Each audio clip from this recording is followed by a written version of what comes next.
ভারতে অবস্থানরত বাংলাদেশের সাবেক প্রধানমন্ত্রী শেখ হাসিনার দেশে ফেরার বিষয়টি নিয়ে দেশ দুটির শীর্ষ পর্যায়ে আলোচনা ও সমঝোতা অনেকখানি এগিয়ে গেছে। ঢাকা ও দিল্লির শীর্ষ পর্যায়ের একাধিক সূত্রে এমন তথ্য জানা গেছে। গত 3 দিনে একদিকে দেশ দুটির শীর্ষ প্রতিনিধিদের মধ্যে দফায় দফায় বৈঠক, অন্যদিকে দেশ দুটির অভ্যন্তরে শীর্ষ পর্যায়ে অনেকগুলো বৈঠক হয়েছে। বাংলাদেশে নিযুক্ত ভারতীয় হাইকমিশনার দীনেশ ত্রিবেদী 3টি শীর্ষ পর্যায়ের বৈঠকের পর দিল্লি গিয়েছেন দেশটির সরকারকে আপডেট জানাতে। একই সময় ভারতের গোয়েন্দা সংস্থা রয়ের প্রধান সহ শীর্ষ কর্মকর্তারাও বাংলাদেশ সফরে এসে শেখ হাসিনা দেশে ফেরার প্রক্রিয়া ও তিনি দেশে ফিরলে তার নিরাপত্তা ব্যবস্থা নিয়ে আলোচনা করেছেন। এরই মধ্যে দীনেশ ত্রিবেদী যখন দিল্লিতে, তখন মঙ্গলবার ভারতে মার্কিন রাষ্ট্রদূত ও ট্রাম্পের বন্ধু সার্জিও গোরের সাথে আঞ্চলিক নিরাপত্তা ইস্যুতে লম্বা একটি বৈঠক করেছেন ভারতের জাতীয় নিরাপত্তা উপদেষ্টা অজিত দোভাল। বাংলাদেশের জনশ্রুতি আছে, সার্জিও গোরের বাংলাদেশ সফরের পরই শেখ হাসিনার ফিরে আসার বিষয়টি গতি পেয়েছে। সংশ্লিষ্ট সূত্রগুলোর দাবি, গত কয়েকদিনে ঢাকা ও দিল্লিতে যেসব বৈঠক হয়েছে এবং হচ্ছে সেগুলোতে বাংলাদেশের সাবেক প্রধানমন্ত্রী শেখ হাসিনার দেশে ফেরার প্রক্রিয়া কিভাবে এগোতে পারে, ভারত ও বাংলাদেশের মধ্যে এ নিয়ে কি ধরনের সমঝোতা প্রয়োজন এবং ঢাকা দিল্লি সম্পর্কের সামগ্রিক কাঠামোর মধ্যে বিষয়টি কিভাবে সমাধান করা যায়, এসব বিষয় নিয়ে আলোচনা চলছে উচ্চ পর্যায়ে। সূত্রগুলো নিশ্চিত করেছে, শেখ হাসিনার ফেরার ইস্যুটি নিয়ে চূড়ান্ত সমঝোতা হতে পারে বাংলাদেশের প্রধানমন্ত্রী তারেক রহমান দিল্লির সফরে গেলে সেখানে ভারতের প্রধানমন্ত্রী নরেন্দ্র মোদীর সাথে 1-to-1 বৈঠকে। ঢাকা ও দিল্লি সূত্র বলছে, ব্রিক্স সম্মেলন নয়, ভারতের প্রধানমন্ত্রীর আমন্ত্রণে তারেক রহমান তার আগে দিল্লির সফরে যেতে পারেন এবং সেটি চলতি আগস্ট মাসের শেষের দিকে। এদিকে শেখ হাসিনার ফেরার ইস্যুটি যখন তুঙ্গে, তখন বাংলাদেশে আওয়ামী লীগের মিছিলের সংখ্যা বাড়ারও খবর পাওয়া যাচ্ছে। বিস্তারিত জানতে চলুন যাওয়া যাক বিশ্লেষণে। বাংলাদেশের রাজনীতি থেকে কূটনীতি আর সামাজিক মাধ্যম থেকে শুরু করে সংবাদ মাধ্যমের আলোচনার মূল বিষয় এখন ভারত ও বাংলাদেশের সম্পর্ক কোন দিকে যাচ্ছে। স্পষ্ট করে বললে এই আলোচনায় দুটো বিষয় উঠে আসছে।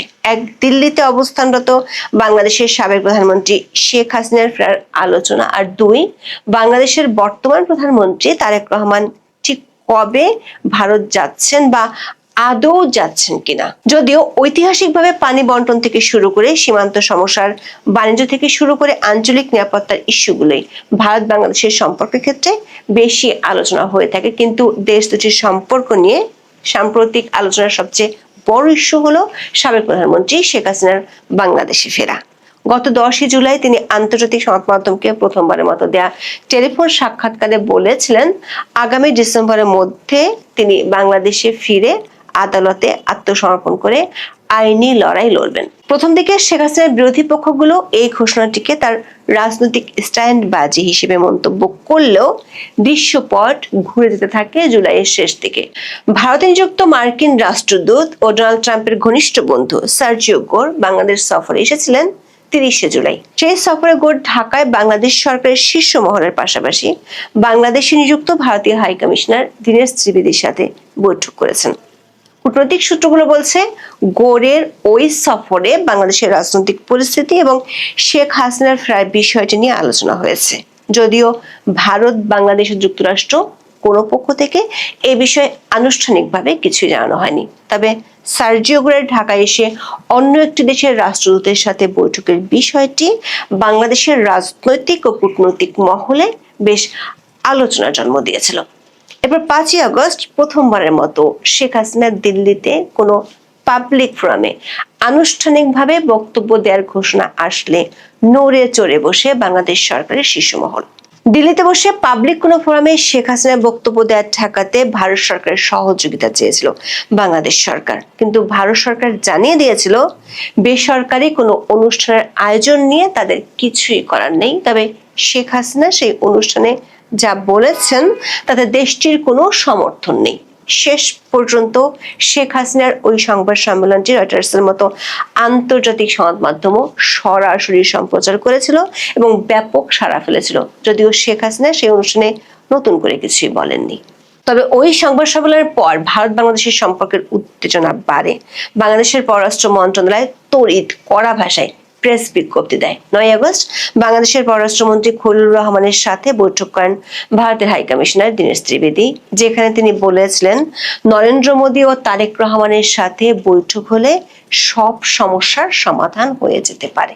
পরদিন মানে 10 আগস্ট পূর্ব নির্ধারিত বৈঠক করেন তারেক রহমান ও দীনেশ ত্রিবেদী। এরপর তিনি বৈঠক করেন বাংলাদেশের স্বরাষ্ট্রমন্ত্রী সালাউদ্দিন আহমেদের সাথে। কিন্তু এসব বৈঠকে যে দুটি ইস্যু নিয়ে ভারত বাংলাদেশের সম্পর্কের মধ্যকার উত্তেজনার খবর গণমাধ্যমে আসছিল, সে দুটি বিষয়ের কোনো সুরাহার পরিষ্কার খবর পাওয়া যায়নি।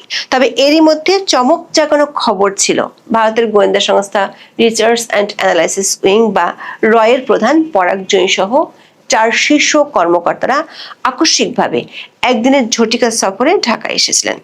তারা এসেছিলেন বাংলাদেশের প্রতিরক্ষা গোয়েন্দা সংস্থা ডিজিএফআই এর আমন্ত্রণে। পরাগজনের সাথে ওই সফরে ঢাকায় এসেছিলেন রয়ের পরিচালক অসীম মুকুন্দ কোটনিস, রাহুল নেগি ও শৈবাল রায় চৌধুরী। এর মধ্যে শৈবাল রায় চৌধুরীর সঙ্গে আওয়ামী লীগের বিভিন্ন পর্যায়ের নেতাদের দীর্ঘদিনের যোগাযোগ আছে বলে ঢাকার একটি সূত্র নিশ্চিত করেছে।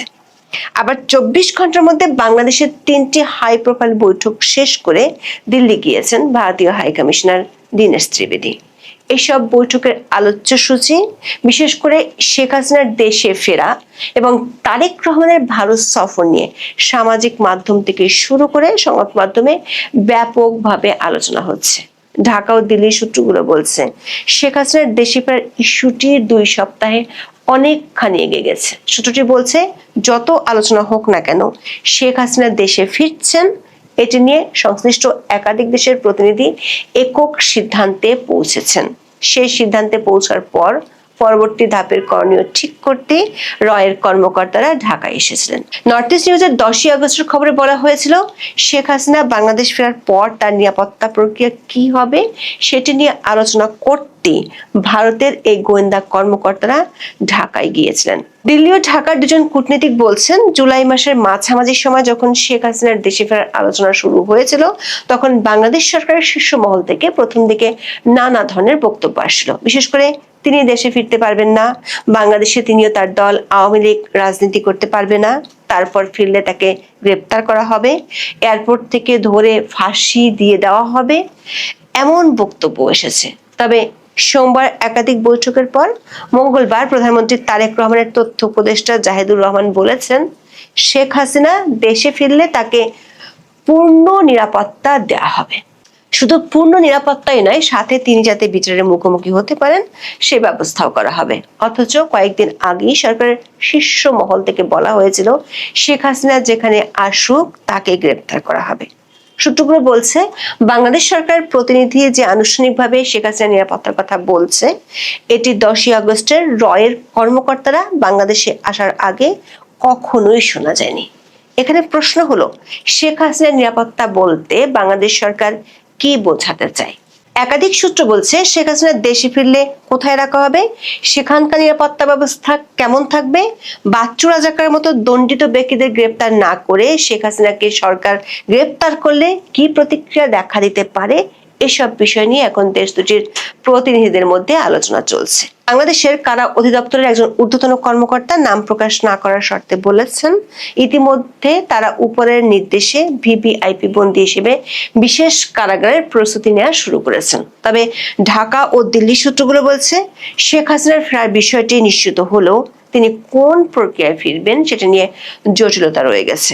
গত 2টি ভিডিওতে আমরা জানিয়েছিলাম বাংলাদেশ সরকার চায় বন্দি বিনিময় চুক্তি অনুযায়ী শেখ হাসিনার প্রত্যর্পণ।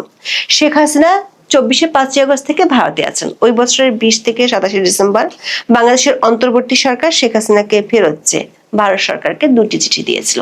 এরপর 2025 সালের 17 নভেম্বর শেখ হাসিনার মৃত্যুদণ্ড দেওয়া হলে ওই বছরের 21 নভেম্বর শেখ হাসিনার প্রত্যর্পণ চেয়ে ভারতকে চিঠি দেওয়া হয়।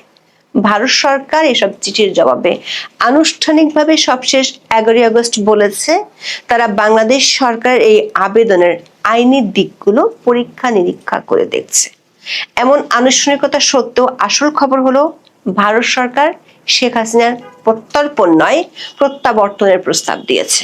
ভারত সরকার বলছে শেখ হাসিনা ভারতের অতিথি, তার প্রত্যর্পণ নয়, তিনি ফিরে যাবেন মানে প্রত্যাবর্তন হবে, যার জন্য বাংলাদেশ সরকারকে তার ট্রাভেল পাস বা পাসপোর্ট ইস্যু করতে হবে এবং তার নিরাপত্তা নিশ্চিত করতে হবে। দিল্লি সূত্রগুলো বলছে প্রত্যর্পণ আর প্রত্যাবর্তনের এই বেড়াজালের অর্থ হলো ভারত সরকার আনুষ্ঠানিকভাবে শেখ হাসিনার ইচ্ছেকে গুরুত্ব দিচ্ছে, কারণ প্রত্যর্পণ হলো রাষ্ট্রীয় চুক্তি ও আদালতের নির্দেশে একজন অভিযুক্ত ব্যক্তিকে জোর করে ফিরিয়ে আনা। এতে অভিযুক্ত ব্যক্তির ইচ্ছা অনিচ্ছার কোনো মূল্য নেই। অন্যদিকে প্রত্যাবর্তন হলো একজন নাগরিকের স্বেচ্ছায় বা স্বাভাবিক সাধারণ প্রক্রিয়ায় নিজের দেশে ফিরে আসা। এদিকে ঢাকা ও দিল্লির একাধিক সূত্র বলছে শেখ হাসিনার ফেরা এবং ফেরার পরের প্রক্রিয়াগুলো নিয়ে সিদ্ধান্তগুলো চূড়ান্ত হতে হলে দেশ দুটির শীর্ষ ব্যক্তির আনুষ্ঠানিক বৈঠক হতে হবে। সেটিরও সুযোগ তৈরি হয়েছে আগামী মাসের 12-13 তারিখে দিল্লিতে অনুষ্ঠিত ব্রিক্সের সম্মেলনকে ঘিরে। ভারতের প্রধানমন্ত্রী নরেন্দ্র মোদী এরই মধ্যে বিমস্টেকের সভাপতি হিসেবে ওই সম্মেলনে যোগ দেওয়ার জন্য বাংলাদেশের প্রধানমন্ত্রী তারেক রহমানকে আমন্ত্রণ জানিয়েছেন। তবে ঢাকার সূত্রগুলো বলছে বাংলাদেশ সরকার কোনো সাইলেন্ট বৈঠকে নয়, বরং 1-to-1 লম্বা বৈঠকের জন্য দ্বিপাক্ষিক সফরে যেতে চায়। ভারত ও বাংলাদেশ উভয় দেশের পররাষ্ট্র মন্ত্রণালয় বলছে ভারতের প্রধানমন্ত্রী ব্রিক্সের পাশাপাশি দ্বিপাক্ষিক সফরেরও আমন্ত্রণ পাঠিয়েছেন। 11 আগস্ট ভারতীয় সংবাদ মাধ্যম নর্থ ইস্ট নিউজের খবরে বলা হয়েছে তারেক রহমানের ব্রিক্স সম্মেলনে যোগ দেওয়ার সম্ভাবনা কম, তবে তিনি দিল্লি যাচ্ছেন সেটি হতে পারে চলতি আগস্ট মাসের শেষ দিকে দ্বিপক্ষীয় সফরে। 20 আগস্ট বাংলাদেশের রাষ্ট্রপতি নির্বাচন শেষ হলে ক্যাবিনেট বা মন্ত্রিপরিষদ পুনর্গঠন হতে পারে। এর পরপরই ভারত সফরটি চূড়ান্ত হতে পারে। দিল্লি একটি সূত্র বলছে দীনেশ ত্রিবেদী ঢাকায় ফেরার পর বিষয়টি নিয়ে দুই পক্ষে আলোচনাও হতে পারে। 11 আগস্ট তারেক রহমানের উপদেষ্টা জাহিদুর রহমান সাংবাদিকদের বলেছেন যে কোনো সময় দিল্লি যেতে পারেন বাংলাদেশের প্রধানমন্ত্রী। এদিকে দীনেশ ত্রিবেদী দিল্লি যাওয়ার পর বাংলাদেশে গত 2 দিনে তিনি যেসব বৈঠক করেছেন সে ব্যাপারে প্রধানমন্ত্রী নরেন্দ্র মোদীকে ব্রিফ করেছেন। আবার একই দিন ভারতের জাতীয় নিরাপত্তা উপদেষ্টা অজিত দোভালের সাথে বৈঠক করেছেন ট্রাম্পের বন্ধু সার্জিও গোর নিজেই এক্স হ্যান্ডেলে বিষয়টি জানিয়েছেন, যেখানে আলোচ্য সূচির মধ্যে আঞ্চলিক নিরাপত্তার কথাও তুলে ধরেছেন। কূটনৈতিক মহলের ধারণা দীনেশ ত্রিবেদী দিল্লি যাওয়ার পর সার্জিও গোরের সাথে অজিত দোভালের বৈঠক তাৎপর্যপূর্ণ হতে পারে। শেখ হাসিনা ও আওয়ামী লীগ ইস্যুতে সাম্প্রতিক সময় ভারত ও বাংলাদেশের মধ্যে আমেরিকার ভূমিকা নিয়ে বিশেষ করে গোরের বাংলাদেশ সফরের পর যে আলোচনা উঠেছে, দোভাল ও গোরের বৈঠক সেটির দিকেই ইঙ্গিত দেয়। সূত্রগুলো বলছে ঢাকায় ত্রিবেদীর সাথে তারেক রহমানের বৈঠক শেষে ত্রিবেদীর দিল্লি যাওয়া, রয়ের শীর্ষ কর্মকর্তার ঢাকা সফর, দিল্লিতে দোভাল গোর বৈঠক, এত গুরুত্বপূর্ণ বৈঠকগুলো পরপর হওয়ায় কূটনৈতিক মহলে এগুলো ব্যাপক আলোচনা ও কৌতূহলের জন্ম দিয়েছে। ধারণা করা হচ্ছে শেখ হাসিনা ইস্যুকে ঘিরে রাজনৈতিক ও নিরাপত্তা উভয় চ্যানেলই ব্যবহার করা হচ্ছে।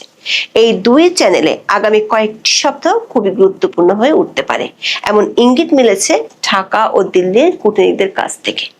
এদিকে শেখ হাসিনার স্বদেশ ফেরার আলোচনা যখন তুঙ্গে, তখন বাংলাদেশে কার্যক্রম নিষিদ্ধ থাকা আওয়ামী লীগের মিছিলের সংখ্যা বাড়ছে। রাজধানীর মহাখালীতে দলটির মিছিলে ককটেল বিস্ফোরণের খবর পাওয়া গেছে। এছাড়া নরসিংদী, খুলনা, শরীয়তপুর, গাইবান্ধা সহ বেশ কয়েকটি জেলায় দলটির নেতা কর্মীদের মিছিলের খবর পাওয়া গেছে। সম্মানিত দর্শক, 2026 সালের আগস্ট মাসকে কেন্দ্র করে সরকারের সামনে যে ভয়াবহ বিপদ এবং বিপত্তি লক্ষ্য করা যাচ্ছে, এজন্য মহান আল্লাহ রাব্বুল আলামিনের কাছে আমাদের উচিত সরকারের জন্য দোয়া করা। একই সঙ্গে জনাব তারেক রহমান, যিনি এখন সরকার প্রধান আছেন, তার নিরাপত্তা, তার হেফাজত এবং তার কর্মে বরকতের জন্য অন্তঃস্থল থেকে বিএনপির যত নেতাকর্মী রয়েছেন তাদের উচিত দোয়া করা। এমনকি আওয়ামী লীগের যারা লোকজন রয়েছে তাদের উচিত তারেক রহমান সাহেবের জন্য দোয়া করা। এই জন্য উচিত যে রাষ্ট্রের যে স্টিয়ারিংটি, এটি এখন তারেক রহমান সাহেবের হাতে আছে। কোনো কারণে তার অসুস্থতা, কোনো কারণে তার কোনো ক্ষতি, কোনো কারণে তার কোনো মন্দ সিদ্ধান্ত অথবা বেঠিক সিদ্ধান্ত, এটি যদি এই রাষ্ট্রের ঘাড়ের উপর চেপে বসে, আমরা পুরো 18 কোটি মানুষ বিপদে পড়ব। ইতিহাসের একটা বিখ্যাত কথা রয়েছে, তোমাকে বুঝিবে যে গোকুলে বাড়িতে সে। মানুষের নিয়তিটা এমন ভাবে কাজ করে যে আপনার জীবনের যে ঘটনাগুলো ঘটবে ঘুরে ফিরে আপনার জন্ম, মৃত্যু, বিয়ে, কর্মজীবন থেকে শুরু করে পুরো জীবনের একটা মানচিত্র এমনভাবে আপনার বিধাতা, আপনার মালিক, আপনার রব, আপনার আল্লাহ তৈরি করে দিয়েছেন, যেটা শৈশবে আমরা কুষ্ঠি বলি, যে কুষ্ঠি রচনা করা হতো আর কি। তো ইসলামের দৃষ্টিতে এই ধরনের কুষ্ঠি বিচার বৈধ নয়, বা অনেকে এটা বিশ্বাস করে না। কিন্তু আপনি যদি একটু খেয়াল করে দেখেন যে একই ঘটনা কেন বারবার ঘটে, কেন কিছু মানুষ শুধু দরিদ্র হওয়ার জন্যই জন্ম নেয়, কেন কিছু মানুষ শুধু ডাকাত হওয়ার জন্য জন্ম নেয়, কেন একটা পরিবার মা, ছেলে, তারপরে বাবা, তারা চুরি করবে, ডাকাতি করবে, ছিনতাই করবে। ছেলে ছিনতাই করে, বাপ ছাড়িয়ে নিয়ে আসে, বাপ মারা যায়, তার জায়গায় ছেলে ছিনতাই করে হয়ে যায়। এবং বিভিন্ন এলাকাতে ঢাকার যে সকল ক্রিমিনাল জোন রয়েছে, বিশেষ করে মোহাম্মদপুর, সাইদাবাদ, তেজগাঁ, তারপর হাতিরঝিল, এই সকল এলাকাতে দেখবেন যে গত 50-60 বছর ধরে একেবারে প্রান্তিক পর্যায়ে যারা অপরাধ সংগঠন করছে, মাদক, তারপর চোরাচালানি, এরপর সন্ত্রাস, রাহাজানি, ডাকাতি, চুরি, যে কাজগুলো করছে, এটা একটা পারিবারিক সিন্ডিকেট। কেন এই সমস্ত পরিবারের লোকজন, মা, মেয়ে, দাদা, দাদি সবাই মিলে একই সাথে অপরাধ কর্ম সংগঠিত করছে যুগের পর যুগ ধরে, বছরের পর বছর ধরে? কেন একটা গ্রামের নাম হয়ে যায় চোরদের গ্রাম কিংবা ডাকাতদের গ্রাম, কিংবা একটা পরিবারের নাম হয়ে যায় ডাকাত পরিবার বা চোর পরিবার? কেন একটি পরিবারের সবাই নির্বংশ হয়ে যায়, সবাই সেই পরিবারের অবঘাতে মারা যায়? সবাই ভালো মানুষ, কিন্তু হয়তো গুটি বসন্ত, হয়তো কলেরা, হয়তো যাকে বলা হয় কোনো সড়ক দুর্ঘটনা, বা এনিথিং আনইউজুয়াল এবং যেগুলো ন্যাচারাল নয়, এই ঘটনা কিছু দেখবেন কিছু পরিবারের ক্ষেত্রে হচ্ছে এবং তারা নির্বংশ হয়ে যাচ্ছে। ওখানে আপনি মেয়ে বিয়ে দেন, ছেলে বিয়ে করান, ওই পরিবারের সাথে সম্পর্ক করেন, আপনি ওই পরিবারের বংশ রক্ষা করতে পারবেন না, একটা না একটা সমস্যা হবে। কিছু মানব দেহ আছে যারা যে পরবর্তী প্রজন্ম তৈরি করে, ডিফেক্টিভ প্রজন্ম তৈরি করে। কিছু পরিবার আছে অভিশপ্ত, তারা যে কাজগুলি করুক না কেন, আপনি তাদেরকে একেবারে কাবা শরীফে নিয়ে যান, সারাক্ষণ জমজমের পানি দিয়ে তাদেরকে ধৌত করেন, কিন্তু দেখবেন যে ওর ভিতর থেকে শুধু আবু জাহেল বের হবে, ওখান থেকে শুধুমাত্র আবুল আহাব বের হবে। আপনি কোনো অবস্থাতেই একেবারে উমর ইবনুল খাত্তাব বের করতে পারবেন। দেয়ার আর সাম ফ্যামিলিজ, দেয়ার আর সাম ম্যান। এইভাবে অনেক সময় অনেক কিছু ডেস্টিনি তৈরি হয়ে যায়। সেই দিক থেকে আমাদের এই যে চলমান আগস্ট মাস, এই চলমান আগস্ট মাস নিয়ে আমি আজকে যে শিরোনামটি দিয়েছি, সেই শিরোনামটি হলো যে ইন্না লিল্লাহ, ইন্না লিল্লাহ। তো কোনো বিপদে পড়লে, কোনো আনএক্সপেক্টেড কোনো ঘটনা ঘটলে আমরা সাধারণত বলি ইন্না লিল্লাহি ওয়া ইন্না ইলাইহি রাজিউন, পবিত্র কালামের একটি যাকে বলা হয় আয়াত। তো আমি এই সময়টাতে এটা কেন ইন্না লিল্লাহ বললাম? ইন্না লিল্লাহ বললাম যে এই আগস্ট মাস আসলো, আসার সঙ্গে সঙ্গে সারা দেশের বিভিন্ন জায়গাতে সেখানে বোমা পাওয়া যাচ্ছে, জঙ্গিদের তৎপরতা বেড়ে যাচ্ছে। যেগুলো আমরা শুনতে পাচ্ছি, দেশি গোয়েন্দা সংস্থাগুলো, বিদেশি গোয়েন্দা সংস্থাগুলো, তারা এই যে দেশে যে হঠাৎ করে জঙ্গি তৎপরতা বেড়ে যাচ্ছে, জঙ্গিরা সংগঠিত হতে যাচ্ছে এবং যে কোনো দুর্ঘটনা ঘটার জন্য তারা এই আগস্ট মাসটিকে বেছে নিয়েছে, এবং এর সঙ্গে কোনো কোনো রাজনৈতিক দলের সম্পৃক্ততা থাকতে পারে, এই রকম তথ্য সরকারের স্পর্শকাতর মন্ত্রণালয়গুলো, বিভাগগুলোতে লেনদেন হচ্ছে। এবং এই বিষয়গুলো বলার জন্য আমেরিকা থেকে দলে দলে এক্সপার্ট আসছে, ভারত থেকে লোকজন আসছে বলে আমরা শুনতে পাচ্ছি। এমনকি পাকিস্তান সরকারের যারা কর্তা ব্যক্তি আছে তারাও সরকারকে কিন্তু এই সময়টাকে সতর্ক করছে। এগুলো যখন লেনাদেনা হচ্ছে আগস্ট মাসের 1 তারিখ না, ঠিক জুন জুলাই থেকে এই ধরনের কথাবার্তা হচ্ছে, এই নতুন সরকারকে সবাই আসলে সহযোগিতা করতে চাচ্ছে, ঠিক সেই সময়টাতে বরিশাল জেলা জজ আদালতের বাইরে অজ্ঞাতনামা এক সন্ত্রাসী, সে একটি বোমা, ভয়ঙ্কর একটি বোমার বিস্ফোরণ ঘটিয়ে সেখান থেকে সে নিরাপদে পালিয়ে চলে গেল। তো এই আগস্ট মাসের এই যে ঘটনাটা ঘটলো, এই আগস্ট মাসের দুটো ঘটনা, অর্থাৎ আগস্ট মাসের 17 তারিখে সারা দেশের 64টা জেলার বিচার অঙ্গনে একই সঙ্গে এই বিএনপি জমানাতে বোমা হামলা হয়েছিল এবং একজন বিচারক একেবারে এজলাসে মারা গিয়েছিলেন, সেই কাহিনী আমরা জানি। এখন বিএনপি জমানাতে কেন আবার সেই আগস্ট মাস, সেই বোমা হামলা, সেই বিচারাঙ্গনে একই ঘটনা কেন ঘটছে, কারা ঘটাচ্ছে? বিএনপি তো ওই সময়টা তো তদন্ত করেছে এবং ওই যে বিচারাঙ্গনে যে বোমা হামলা হয়েছে এটা তো আওয়ামী লীগ করেনি, এটা জাসদ করেনি, এমনকি সেটা জামাতে করেনি। তো যারা করেছিল সেটা তো বিএনপি আসলে নির্মূল করতে পারেনি, বরং সেটা আরো বেড়ে যাচ্ছে। এই গেল এক। 2 নম্বর হলো যে 17 আগস্টে বিচারাঙ্গনে হামলা হলো আগের সরকারের, আবার 21 আগস্টের গ্রেনেড হামলা হলো এবং সেই গ্রেনেড হামলাতে বিভিন্ন জঙ্গি গোষ্ঠী ছিল, মানে তারপরে নানা রকম বিএনপি বলার চেষ্টা করেছে, এফবিআই সেখানে তদন্ত করেছে, কিন্তু ওটার এখনো পর্যন্ত সুরাহা হয়নি। আওয়ামী লীগ ক্ষমতা এসে বারবার বলার চেষ্টা করেছে এটা বিএনপি রাষ্ট্রীয় মদতে করেছে, ডিজিএফআই কে দিয়ে, তৎকালীন অনুগত ডিজিএফআই কে দিয়ে এই কাজগুলো করেছে আওয়ামী লীগ সভানেত্রী শেখ হাসিনাকে মেরে ফেলার জন্য। আর এজন্য আওয়ামী লীগ জমানাতে পুরো সময়টাতে এই কাজে যারা সম্পৃক্ত ছিল বলে আওয়ামী লীগ সন্দেহ করছে তাদেরকে নানাভাবে বিচারাঙ্গনের মাধ্যমে সাজা দেওয়ার ব্যাপারে তারা একেবারে চূড়ান্ত সবকিছু করে ফেলেছিল, যেটি এখন আবার এই সরকার ক্ষমতা এসে সব উলটপালট হয়ে গেছে। কিন্তু এই যে বিএনপির যে মনোভাব 21 আগস্টের গ্রেনেড হামলা সম্পর্কে, যে এই কাণ্ড ঘটাইছে আওয়ামী লীগ, এই কাণ্ড ঘটিয়েছে আওয়ামী লীগ এবং শেখ হাসিনার ভ্যানিটি ব্যাগের মধ্যে তার সেই বোমার যাকে বলা হয় সুইচ ছিল, এটা বিএনপির লোকজন পার্লামেন্টে দাঁড়িয়ে বলছে। আবার আওয়ামী লীগের লোকজন বলছে যে না, শেখ হাসিনাকে মেরে ফেলার জন্য একেবারে সরাসরি রাষ্ট্রীয় হুকুমে সরকারের কর্তা ব্যক্তিরা, স্পর্শকাতর কর্তা ব্যক্তিরা এই ঘটনাটা ঘটিয়েছে।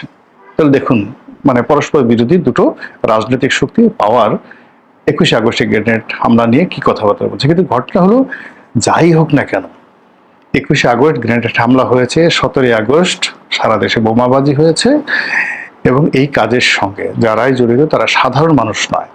যদি শেখ হাসিনা ঘটিয়ে থাকে কিংবা আপনার বিএনপি ঘটিয়ে থাকে কিংবা ধরুন কোনো জঙ্গিবাদী গ্রুপ ঘটিয়ে থাকে, র ঘটিয়ে থাকে, সিআইএ ঘটিয়ে থাকে, আইএসআই ঘটিয়ে থাকে, আনসারুল্লাহ বাংলা টিম বা অন্য যে কোনো আমরা কিছু হইলে যাদেরকে দায়ী করি তারা ঘটিয়ে থাকে, এই কাজগুলো যারা ঘটিয়েছে তারা ট্রেন আপ কমান্ডো ক্রিমিনাল। তারা কোনো মসজিদের ইমাম নন, বাইতুল মুকাররমের খতিব নন, তারা কোনো মন্দিরের পূজারী নন, তারা সাবেক রিটায়ার্ড কোনো সচিব নন বা রাজপথে বক্তব্য দিয়ে বেড়ান জনপ্রিয় কোনো রাজনৈতিক নেতা নন। এই কাজগুলো যারা করেছে তারা বাই বর্ন ক্রিমিনাল এবং সেই ক্রিমিনালদের সংখ্যা, ওই যে বললাম যে এক ক্রিমিনাল আর এক ক্রিমিনালকে পয়দা করে, বক্তব্য শুরুতে বললাম যে অপরাধ এমন একটা ব্যাপার যেটার একটা সিন্ডিকেশন থাকতে হয়, এটার একটা গ্যাং থাকতে হয়, অপরাধীদের মধ্যে একটা রক্তের মিল থাকতে হয়, একটা জেনেটিক ইঞ্জিনিয়ারিং থাকতে হয়। বাপ অপরাধ করেছে ছেলে অপরাধ করবে, ছেলে অপরাধ করেছে মা অপরাধ করবে, মা মানে তার জরায়ুটাই খারাপ, মানে মা খারাপ হলে ছেলে সন্তান খারাপ হবে, চরিত্রহীন মা, মদখোর মা, গাঁজাখোর, তারপর শেষে ফেন্সিডিল খোর, চোরাকারবারি করে। এখন তার গর্ভ থেকে আপনি মানে কোন অবস্থাতে ওলি আল্লাহ বের হবে এটা আপনি আশা করেন কি করে? তো আপনি গিয়ে দেখবেন যে যে সমস্ত জায়গাতে পরিবারগুলোতে খুব ক্রিমিনাল এরকম ছেলে মেয়ে হয়, সেখানে বাবাও খারাপ, মাও খারাপ, পরিবারের এনভায়রনমেন্টটাই খারাপ। তো ওই যে ঘটনাগুলো যখন ঘটেছে, সেটা আওয়ামী লীগ জামানাতে ঘটুক, বিএনপি জামানাতে ঘটুক, এই ধরনের জঙ্গিবাদী যে ঘটনা ঘটেছে, আমরা কিন্তু সাইকোলজিক্যালি লাইক ওয়েস্ট, পশ্চিমা দেশের মতো আমরা সেই সকল সমস্যা সমাধান করার জন্য ফিজিক্যাল, মেন্টাল, বায়োলজিক্যাল এবং সাইকোলজিক্যাল কোনো মেজার্স আমরা গ্রহণ করিনি। আমরা শুধুমাত্র একে অপরকে দায়ী করেছি, ব্লেম করেছি, খিস্তি খাওয়ার করেছি এবং লোক দেখানো কিছু পদক্ষেপ আমরা গ্রহণ করেছি। আলটিমেটলি সেটা যারা এই প্রকৃত অপরাধী তাদের একটা পশমে স্পর্শ করা যায়নি, তারা ব্রিডিং করেছে। তারা বংশবৃদ্ধি করেছে। আগে যেখানে 10 জন সন্ত্রাসী ছিল, এখন সেখানে 100 জন হয়ে গেছে। আগে যেখানে বোমা মারার জন্য এই ধরনের টেকনিক্যাল লোকজন 10 জন ছিল, এখন সেটা 100 জন হয়ে গেছে। এবং সেই অবস্থাতে সরকার এই নাজুক অবস্থায় দেশের অর্থনীতি, রাজনীতি, কূটনীতি, আন্তর্জাতিকতা সব যখন খুব নাজুক অবস্থায়, তখন ওই যে জঙ্গিরা তারা আবার এই আগস্ট মাসে তাদের মরণ কান্না শুরু হয়েছে, মরণ কামড় শুরু হয়েছে। আর এজন্য এই বক্তব্য দিয়েছি, ইন্নালিল্লাহ, এবং আল্লাহ এই সরকারকে রক্ষা করুন, তারেক রহমান সাহেবকে হেফাজত করুন। মানে ওই যে প্রথম বললাম তোমারে বধিবে যে গোকুলে বাড়িছে, সে বিখ্যাত ঐতিহাসিক কাহিনী। অর্থাৎ যখন কৃষ্ণ জন্ম নেয়নি, কৃষ্ণর মামা ছিলেন কংস, রাজা কংস। তো এই যে আমরা কংস মামা বলি, সেই কংস মামা, তো কংস মামা সবসময় গ্রহ নক্ষত্র বিচার করে চলেন, ভবিষ্যৎ জানেন, এবং তার রাজ দরবার ভরা শুধু জ্যোতিষী। জ্যোতিষীদের জিজ্ঞাসা করলেন আমার মৃত্যু কিভাবে হবে। বলে তোমার বংশের মধ্যে একেবারে তোমার কাছাকাছি যারা লোকজন রয়েছে তারা তোমাকে মারবে। ভালো, এখন খুঁজে খুঁজে বলো যে কে আসলে মারবে। তো সাধারণত জ্যোতিষীরা এতটা পর্যায়ে যান না, কিন্তু প্রেশার ক্রিয়েট করা হলো। তখন জ্যোতিষীরা বললো যে তোমার যে বোন দেবকী আর তোমার যে ভগ্নিপতি বাসুদেব, তাদের ঘরে একটা সন্তান জন্ম নেবে এবং সেই সন্তান তোমাকে হত্যা করবে। রাজা সঙ্গে সঙ্গে এটা বিশ্বাস করলেন এবং তার বোনকে কারাগারে রাখলেন, ভগ্নিপতিকে কারাগারে রাখা হলো।